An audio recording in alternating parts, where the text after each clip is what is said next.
Thank you for joining us today for our annual Service of Remembrance. We have a few tips to share for participating. Cameras and microphones are disabled for participants, so you'll only be seeing our panelists and presentation today. The Q&A feature is available for questions about the DoveLewis Pet Loss Support Program. Please include your name and email address, and we will follow up with you after the event is concluded. You can also use the Q&A feature if you need technical assistance, which we will respond to as soon as possible. The chat feature will be open during the slideshow at the end of the program for sharing comments. Feel free to share your thoughts or memories with the group if you would like to at that time. And remember to use the Q&A function for any questions or comments you would like our panelists to respond to, as the chat feature will be unmonitored. And with that, I would like to welcome Ben Cox with Dignified Pet Services.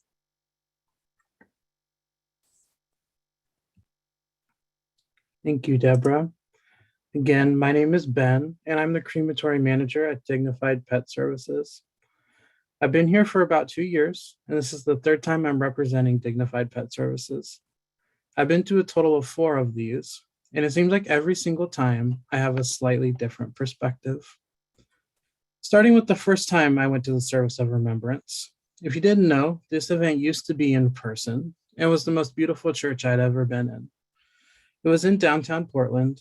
I had just moved here about a month prior and moved from a rural area in Northern California. Let me tell you, that was a culture shock. Moving to a big city, being asked to drive right through downtown at 5 o'clock for a memorial service. Driving through the traffic for the first time was so wild to me. My perspective then, such a beautiful church in a beautiful city, I could barely pay attention because I was so wound up. I was new to pet cremation. I didn't quite know the level of grief people received in this industry. Immediately prior to, I worked in the human funeral industry, and I thought I totally understood the process. Starting in pet cremation and the grief that these people experienced was very intense for me. I've told many people this. In my 5 years of working in the human death care industry, I handed many people their mothers, fathers, grandparents, and I never saw the emotion I do today handing someone their pet. It's truly remarkable how a pet hits you totally different than the loss of a true human family member. But if you give it any thought, it actually completely makes sense. For example, my wife and I have 2 cats, Olive and Scout. Scout is a big, fluffy boy, 18 pounds or so, and he reminds me so much of a dog. I swear he hears my wife's car pull up or something. He immediately heads downstairs and greets her. As soon as she walks in, she gets flooded with meows and cuddles and running through of the legs. Regardless of what has happened throughout the day, my wife can bet that Scout will be like that every single time she comes home. Olive, on the other hand, is what I consider a very stereotypical cat. She can give a rip if anyone comes home.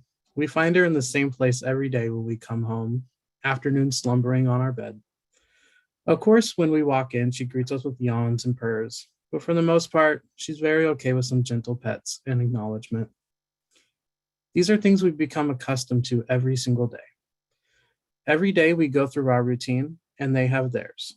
It's when they meet that we find unconditional love. Regardless of anything else happening in the world, we'll always know that when we come home to meows, purrs, and cuddles, and for my wife, that makes her world complete. We get in disagreements with our family, friends, colleagues, but our pets are always there for us. Whenever my wife cries or gets upset, she can bank on Scout being there for her and giving those cuddles needed to make her feel better. It's a relationship that we can never have with another human, and that's why I do this job. Working here at Dignified and being able to be the manager here is a literal dream come true for me. It's a great feeling knowing that what I do every single day is important and so much bigger than just me. I come in every single day knowing that what I'll do will impact many lives. It's as if I'm a pop print artist for the day. We'll be making something that will be on someone's mantle for years to come. If it's the cremation process, it's giving compassion and honor for this service that not a lot of people can handle. It's an absolute honor and privilege doing what I do every day. Working with DoveLewis and working with an organization that shares these values and ethics is tremendous. I'm very honored, as always, to be able to speak during this event, and I hope I brought you some words of encouragement during this tough time. I hope you continue to grow and blossom in battling your grief and are aware of all the people around you who care and want to be there for you. And with that, allow me to introduce Deborah Lee, Veterinary Wellbeing Program Director at DoveLewis. Thank you, Ben, and thank you everyone for joining us today. On behalf of DoveLewis and Dignified Pet Services, I would also like to welcome you all to our annual Service of Remembrance. As the Veterinary Wellbeing Program Director at DoveLewis, I have the great honor of managing DoveLewis's Pet Loss Support Program and facilitating our support groups, where I have the incredible privilege of hearing stories of such profound love and sorrow. For some, this may be the first time you are joining us for the annual Service of Remembrance, and for others, this may be a day that you have joined us for many years. We gather today in memory of those beloved companions who are no longer with us. We come together to reflect, to honor, and to remember the extraordinary love that you and your companion shared. For many of us, there is such incredible ease and fulfillment in the love that we share with our animal companions. And it is also indescribably hard and sad when we have to say goodbye. It is my sincere hope that as we are together in this virtual space and during this time, that you may find connection, comfort, healing, and hope. Our companions are our best friends, our family, and our teachers. I often jokingly say that our companions train us very well. They teach us to wrap our lives around them. They let us know if it's close to dinner time or when it's time to stop working and start playing. And they also offer us wonderful lessons and gifts in return. To stop and enjoy a scent on the breeze, to revel in a perfect beam of sunshine, to be patient, to be brave, and to be loving. Our companions become intimately woven into our lives and hearts in so many ways, and that connection is truly enduring. Our companions are with us always, in the way they shaped us with the lessons and gifts that we continue to carry in our memories and through our everlasting love. We are forever changed by the gift of their life and their love.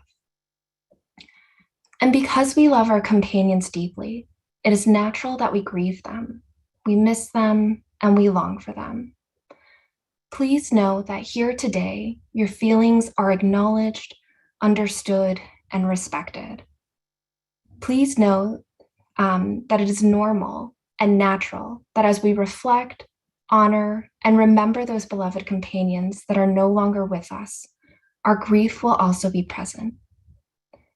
I welcome you to join this space as you are, whether with tears as you think about how much you missed your loved one, or with a gentle smile as you reflect on your fond memories and love shared.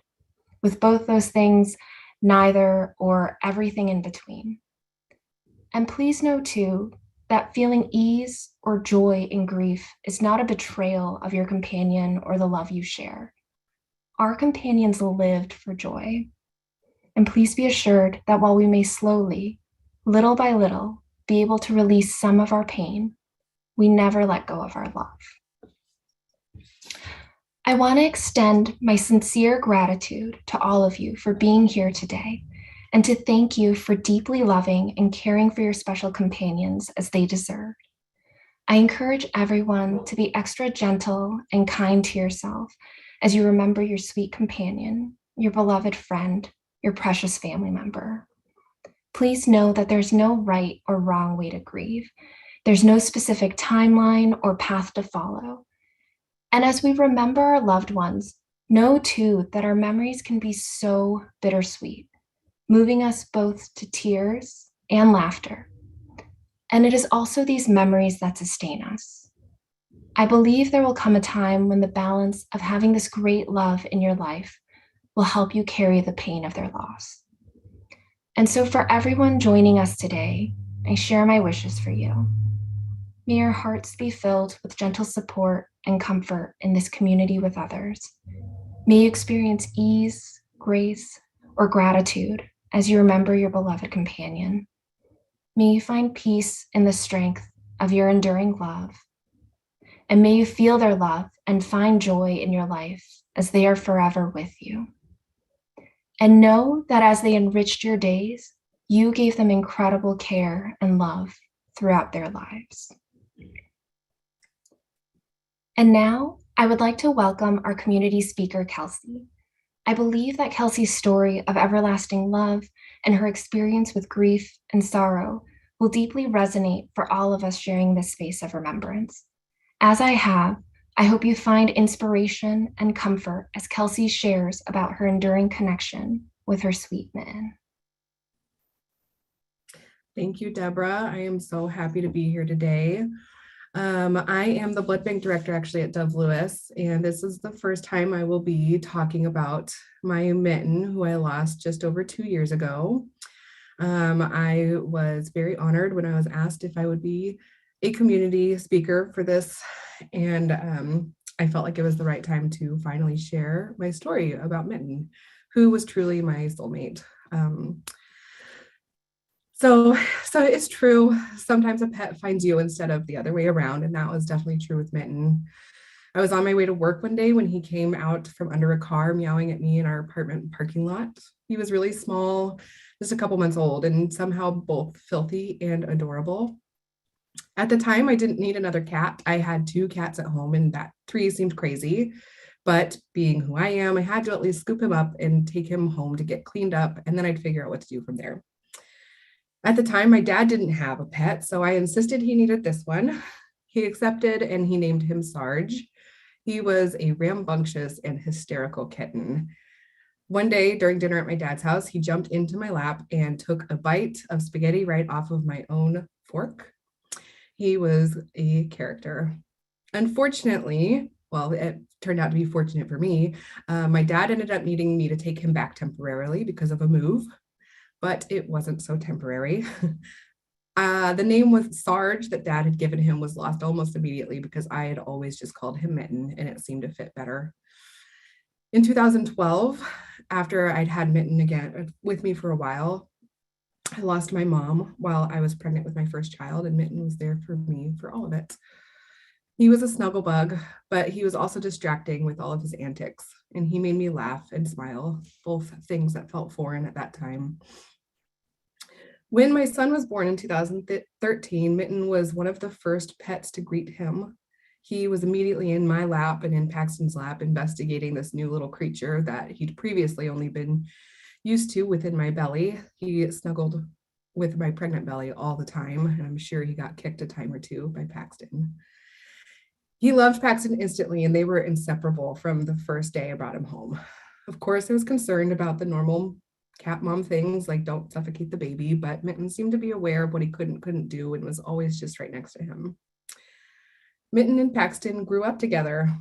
He was in almost every one of his milestone pictures for Paxton's first year. Mitten would flop on the ground near Paxton while he did tummy time and learned how to crawl. And then once he was crawling, he would let Paxton crawl all over him. It was the kind of relationship that a cat-loving mom could only hope that their cat would have with their child. Mitten wasn't just social with Paxton, he was social with everybody. He was the kind of cat that greeted guests at the door, talking at them with his meows. And he wanted to be in their lap immediately, as soon as they were sitting down. He investigated everything with curiosity. Even outside, he'd go up to strangers, even if they had a dog, and would talk at them with his meows. He'd often catch dogs off guard because he wouldn't run away and they didn't really know what to do with him. When Paxton was about 3, we brought home a golden retriever puppy, and Mitten was in love with him, his name was Jobin. Mitten decided he was basically one big fluffy pillow, and he taught Jobin how to be a good dog around cats. We'd had another dog at the time. She was an old lady and not very interested in cuddling with Mitten, so I really appreciated that Mitten taught Jobin how to be a good dog with the cats. Here you can see him snuggling with Jobin after he was recovering from a surgery, and that was pretty much how they were all the time. He just accepted him. My relationship with Mitten was unlike anything I'd ever had for any pet before or since. It felt like we could read each other's minds. We would talk at each other by meowing back and forth. He'd come when I called him like an obedient dog, and he'd sit on my lap every time I was in the bathroom or anywhere else sitting. He would join me in showers by sitting between the curtain and the liner and found it very fun to attack me while I was shaving my legs. He was my constant companion. He was nearby always. Every night we slept together. He slept right in the crook of my arm every night. As a veterinary technician, I have helped a lot of people cope with the decision to say goodbye to their loved ones. I have helped make it a peaceful experience for everyone. I've cried with people, hugged them, told them and their pets that they are so loved as they take their last breath. I have said goodbye to my own pets, making that difficult decision myself and experiencing the process, but none of that mattered when I lost Mitten. Mitten died suddenly and without warning. 1 second he was fine, and the next second he was dead. It was completely surreal. I have the benefit of working in veterinary medicine with friends who are doctors, and I called one of these friends immediately rushed him to her at the clinic. I knew he was gone, and I knew that there was nothing that could be done, but I wanted answers. I wanted to know why my best friend was taken from me. I had every resource that a person in my position could want, and it still wasn't enough to ease my shattering heart. It was decided that Mitten most likely had a heart attack or through a clot. These are the types of things that are completely unavoidable and treatable. The types of things that make a seemingly healthy cat fall over dead. I would have thrown every resource I had at him if I was given the chance, but I wasn't. Maybe that was a gift in some ways. I didn't have to make any hard decisions for him, and I didn't have to watch him suffer. But I'll never know how that alternative would have felt. I didn't have to make that hard decision. I will never know. Before that night, I never really understood why a person who'd lost a pet didn't want to say goodbye and wanted to hold their body. But that night, Mitten had to be taken from me because I would have never let him go otherwise. My years of experience in this field and experience with my own pets, even experience losing my mother, nothing prepared me for the type of grief that I felt losing Mitten. I have told people that in some ways losing him was harder than losing my mom because he slept with me in bed every single night, and he was always within 10 feet of me when I was at home. He loved me so fiercely, and unlike the way he loved anyone else, he truly was my heart, and the only way we could have been closer if he was part of my own body. After he died, I investigated ways to memorialize him. It was the worst at night because I was never a person who wanted the TV on while I slept, but after I lost Mitten, I had to have it because if I was alone with my thoughts, it was just too much. For this reason, I specifically chose an urn that I could have in bed with me. I would put it on my chest, and it helped some, but it was no replacement for him. Just having what was left of him near gave me comfort, though. As with all grieving processes, there are highs and lows, and I became pregnant with my second child soon after losing Mitten. During this pregnancy, at one point, I woke up in the middle of the night and ended up sobbing on the bathroom floor because knowing that I was pregnant and would be having this baby without Mitten was unimaginable. I hated the idea of it. After seeing him and Paxton together, I just couldn't imagine having another baby without Mitten there. Healing took so much time, but memorializing him helped. I went to an art therapy session that Dove had hosted, making a wool felt face of him. I got his paw print tattooed on my wrist right next to the tattoo I have for my mom. I got art of him. I wanted to feel like he was still around and in my house, even though he wasn't. I eventually got a kitten. I named him Peter. He's this little orange tabby here.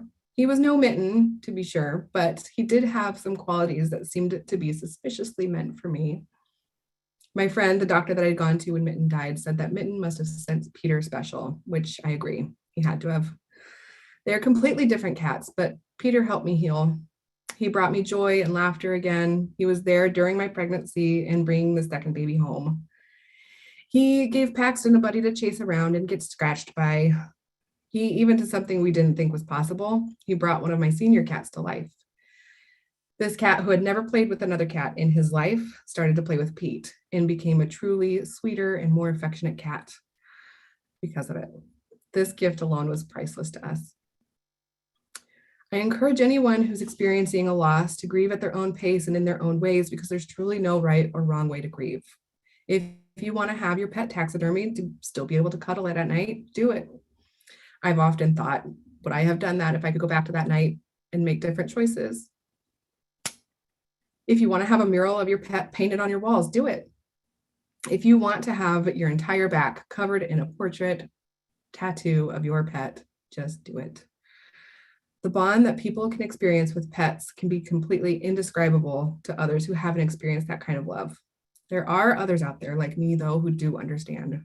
You are seen and you are validated.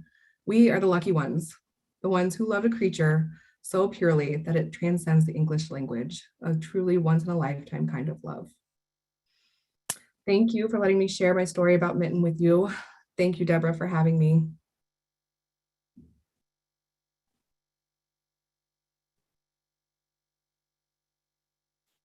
Thank you, Kelsey, for sharing your beloved Mitten with us.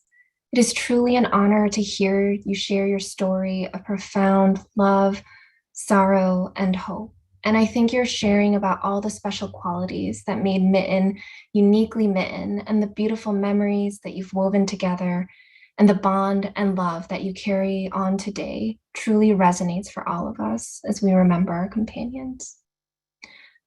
And so in this moment, I want to invite everyone to perhaps take a deep breath. And as you exhale, think of your beloved companion's name.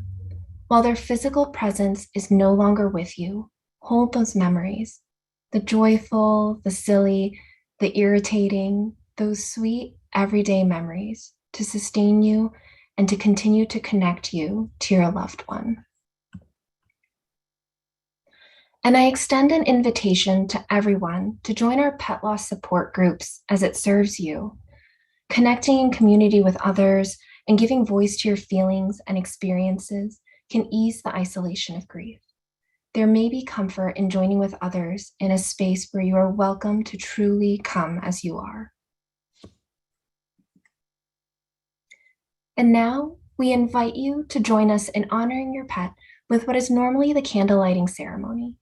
We received photos from many of our participants today, and we will honor them now with a slideshow. We welcome you to light a candle where you are and think of your favorite memories with your companion. The chat box is now open for you to use and share your memories if you so wish. If you would like everyone attending to be able to view your words, please remember to select all attendees in the dropdown above the text box for the chat. We thank you again for choosing to honor your pets with us here today.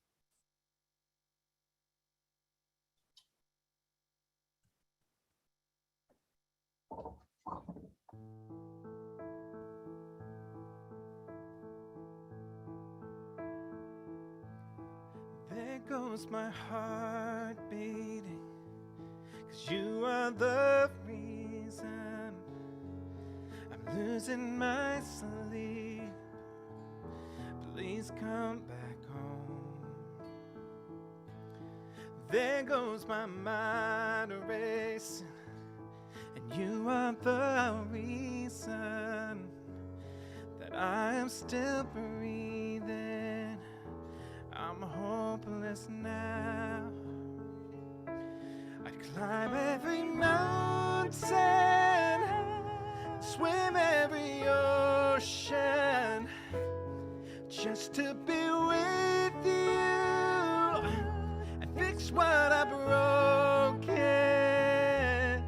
Oh, 'cause I need you to see you are the reason.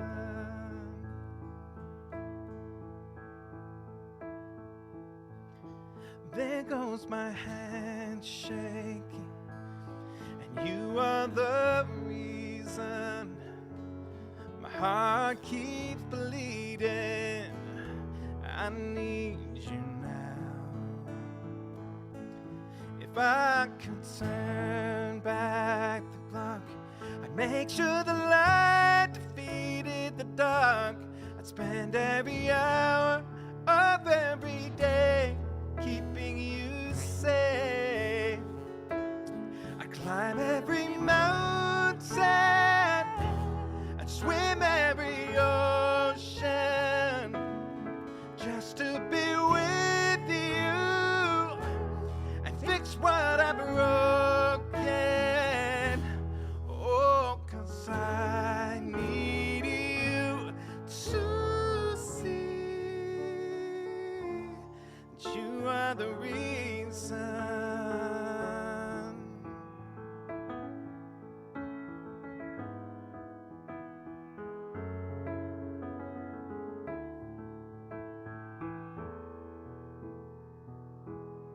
climb every mountain and swim every ocean just to be with you and fix what I broken. Oh, 'cause I need you to see that you are the reason.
but you didn't even notice.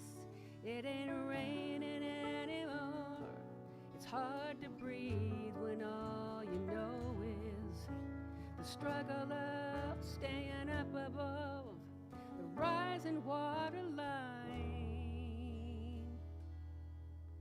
The sky is finally open and the rain and wind stop blowing, but you're stuck out in the same old storm again. You hold tight to your umbrella, darling, I'm just trying to tell ya that there's always been a rainbow hanging over your head.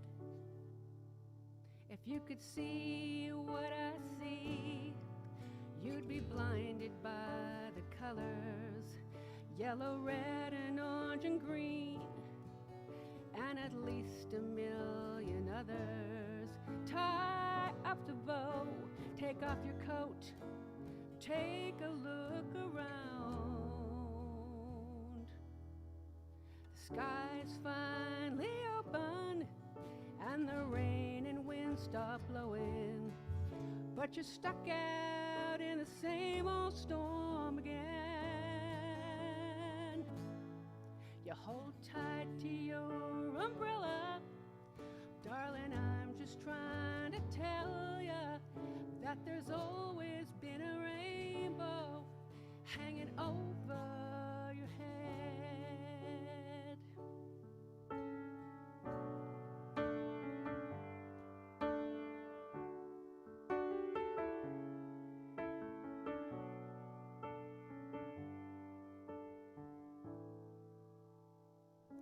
So tie up the boat, take off your coat, and take a look around. The sky is finally open and the rain and wind stop blowing, but you're stuck out in the same old storm again. Let go of your umbrella, darling, I'm just trying to tell ya that there's always been a rainbow hanging over your head. There's always been a rainbow hanging over your head.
from the battles that rage in my head.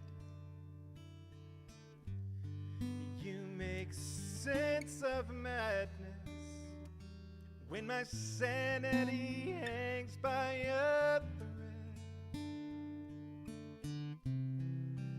I lose my way, but still you seem to understand. Now and forever, I will be your friend.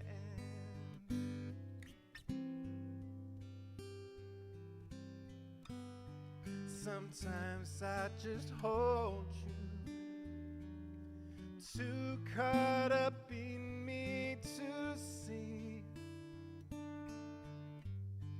I'm holding a fortune that heaven has given to me. I'll try to show you each and every way I can, now and forever. I will be your friend. Now I can rest my worries and always be sure that I won't be alone anymore. If I'd only known you were there all the time, all the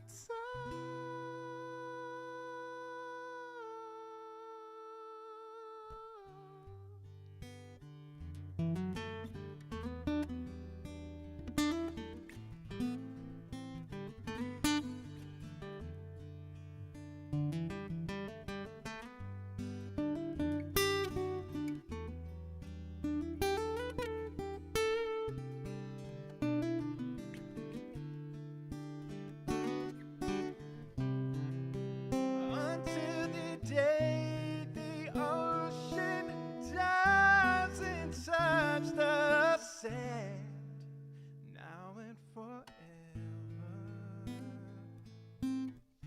I will be your friend. Now and forever, I will be your friend.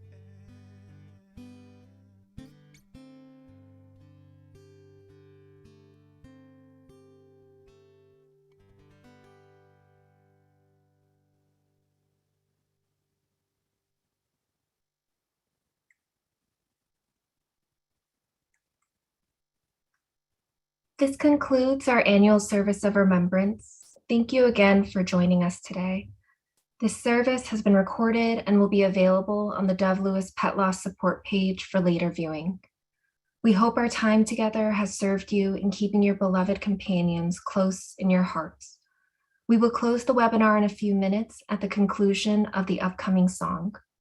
I wish you peace and comfort as you move through the rest of your day. Thank you, everyone.